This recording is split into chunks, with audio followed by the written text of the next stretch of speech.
Meskipun enak dikonsumsi atau dijadikan olahan makanan, pohon anggur ternyata berpotensi menghalangi rezeki datang ke rumah kalian. Pohon anggur dianggap bisa membawa kebangkrutan kepada pemilik rumahnya. Oleh sebab itu, sebaiknya pohon anggur ditanam di bagian samping rumah atau di belakang rumah dengan jarak lebih dari 3 meter. Atau di kebun dengan jumlah yang banyak, insya Allah akan jauh lebih bermanfaat dibandingkan ditanam di depan rumah. Terima kasih sudah mampir di channel saya. Sebelum lanjut nonton video ini, lihat tombol subscribe kalian. Kalau masih merah, silahkan tekan tombol subscribe-nya sekarang ya guys, karena subscribe itu gratis.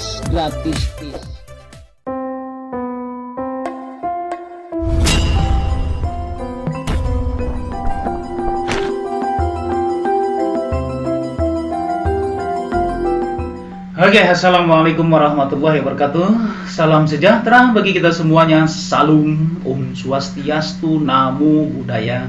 Salam kebajikan, Sampurasun, Rahayu, Rahayu, Rahayu. Sahabat E2 TV dan Gunawan yang dirahmati Allah Subhanahu wa Ta'ala, segala puji hanyalah bagi Allah Rabbi yang memberikan nikmat kepada kita semuanya, yaitu nikmat yang paling penting adalah nikmat sehat. Sehingga kita masih dapat ketemu lagi di channel ini. Semoga diberkahi Allah Subhanahu wa Ta'ala. Amin ya rabbal alamin. Pada kesempatan kali ini saya akan berbagi tentang tanaman penghambat rezeki yang dilarang ditanam di depan rumah ya teman-teman ya. Tanaman kok dilarang? Tanaman kok menghambat rezeki? Apa ada dalilnya? Tanaman kok dilarang ditanam depan rumah? Tanaman itu bermanfaat semuanya buat manusia. Musyrik tahu percaya dengan tanaman? Itulah pertanyaan-pertanyaan yang sering timbul ya teman-teman ya. Oke, kita lanjut ya teman-teman ya. Mengapa kok tanaman itu menjadi penghambat rezeki dan tidak baik ditanam di depan rumah ya teman-teman ya. Di dunia ini terdapat beberapa tanaman yang dilarang atau hindari menanam di depan rumah ya.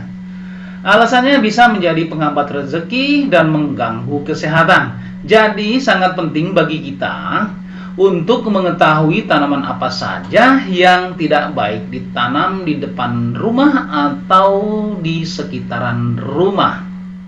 Tumbuhan yang Allah ciptakan semua bermanfaat.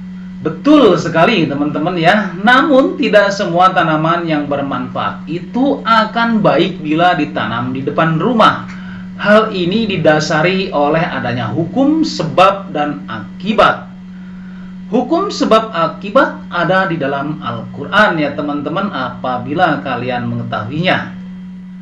Karena tanaman yang bermanfaat akan menjadi mudarat atau anmanfaat bila ditanam pada tempat yang tidak tepat. Berikut ini adalah 7 tanaman penghambat rezeki yang dilarang ditanam di depan rumah.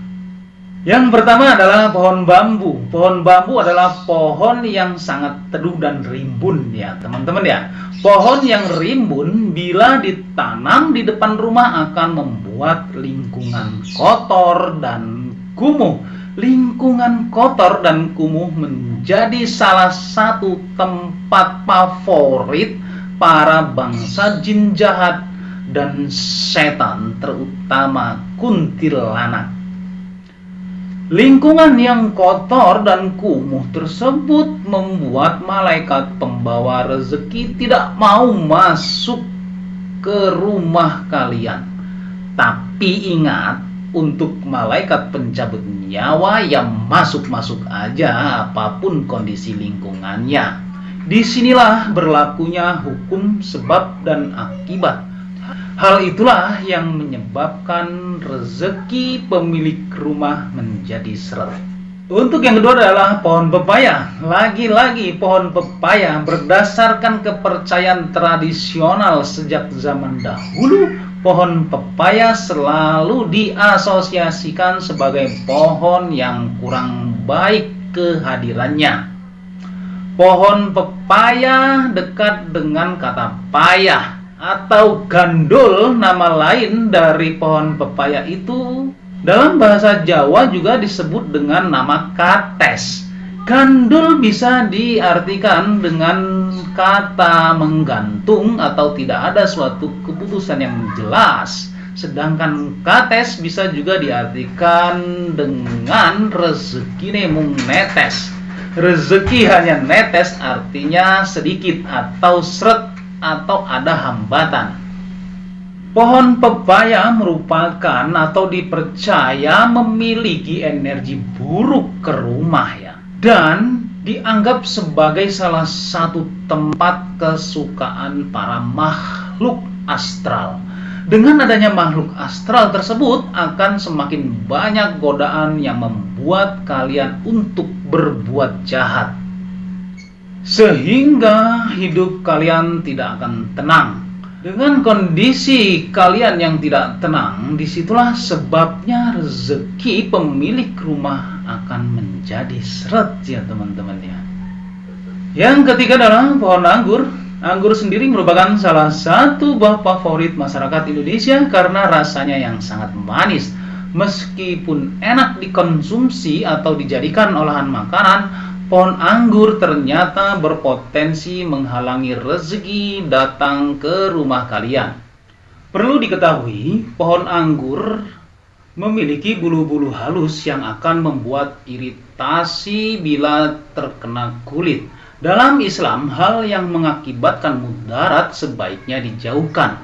Bila dalam kepercayaan Jawa, pohon anggur dianggap bisa membawa kebangkrutan kepada pemilik rumahnya. Oleh sebab itu, sebaiknya pohon anggur ditanam di bagian samping rumah atau di belakang rumah dengan jarak lebih dari 3 meter.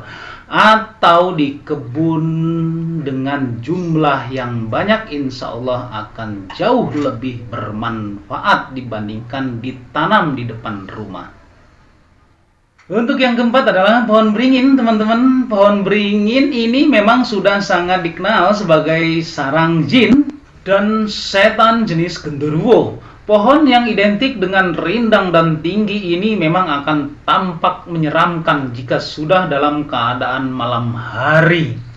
Tak bisa dipungkiri, rumah akan menjadi serem apabila di depan rumahnya memiliki pohon beringin yang besar ya teman-teman ya. Pohon yang disukai oleh makhluk-makhluk halus yang jahat akan berefek negatif kepada pemilik rumahnya. Makhluk-makhluk halus itu tidak akan berhenti mengganggu manusia karena memang tugas mereka. Pohon beringin juga akan membuat lingkungan menjadi kotor dan kumuh. Lingkungan kotor dan kumuh itulah yang disebabkan sangat disukai oleh makhluk-makhluk halus yang jahat. Dan lingkungan kotor dan kumuh membuat malaikat pembawa rezeki tidak mau masuk dalam rumah kita. Itulah sebabnya pohon beringin menjadi salah satu pohon penghambat rezeki dan tidak baik ditanam di depan rumah.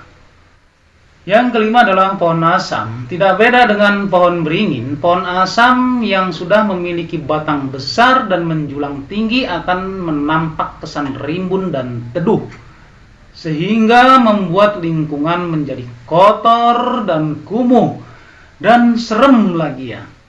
Lingkungan seperti itulah yang akan membuat para makhluk halus sejenis kuntilanak dan pocong akan betah tinggal di lingkungan tersebut atau di pohon asam tersebut. Itulah sebabnya pohon asam tidak baik ditanam di depan rumah. Yang keenam adalah pohon sukun. Apabila kalian ingin menanam pohon sukun di depan rumah, sebaiknya dipikirkan kembali.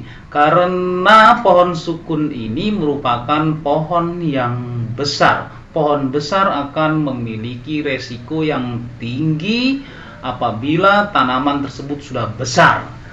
Resiko yang utama adalah menimpa rumah, atau buah pohon sukun bisa menimpa orang yang berada di bawahnya. Pohon jenis besar sangat disukai oleh makhluk-makhluk halus sejenis pocong atau kuntilanak yang suka bermain atau bergelantungan di pohon-pohon besar. Itulah sebabnya pohon besar atau pohon sukun tidak baik ditanam di depan rumah. Yang ketujuh adalah pohon nangka. Meskipun buah nangka yang sudah matang itu sangat menggiurkan dan lezat sekali, namun siapa sangka bila pohon nangka itu adalah tempat yang paling disukai oleh makhluk halus. Konon pohon nangka adalah tempat favorit para kuntilanak yang memiliki rambut yang panjang. Pasalnya, pohon nangka ini merupakan pohon jenis besar. Ya, kembali lagi, pohon jenis besar itu akan mengakibatkan lingkungan kotor dan kumuh. Lingkungan yang kotor dan kumuh itulah yang membuat para makhluk halus yang jahat suka menempatinya. Sedangkan malaikat pembagi rezeki tidak suka dengan lingkungan yang kotor dan kumuh. Itulah sebabnya pohon nangka itu dilarang ditanam di depan rumah. Jadi sebaiknya pohon nangka ditanam di bagian samping rumah dan belakang rumah dengan jarak lebih dari 5 meter. Atau tanamlah di kebun dengan jumlah yang banyak. Insya Allah pohon nangka ini akan jauh lebih bermanfaat. Oke teman-teman semuanya, itulah tadi tanaman yang menjadi penghambat rezeki dan dilarang ditanam di depan rumah. Kalian boleh percaya ataupun tidak karena kalian sendiri yang merasakannya. Wallahualam bishawab. Terima kasih kalian sudah menyimak video ini sampai selesai. Semoga bermanfaat untuk kita semuanya, khususnya buat diri pribadi saya. Kebenaran datangnya hanya dari Allah Subhanahu wa Ta'ala, sedangkan kesalahan merupakan kehilafan bagi diri saya. Untuk itu, mohon maaf atas kekurangan dan kehilafan. Jangan lupa teman-teman ya, sedekahkan subscribe kalian. Semoga menjadi ladang amal jariah buat kalian semuanya. Sampai ketemu lagi dengan saya Endang Gunawan di video saya selanjutnya. Wallahul muwaffiq ila aqwamit thoriq. Wassalamualaikum warahmatullahi wabarakatuh.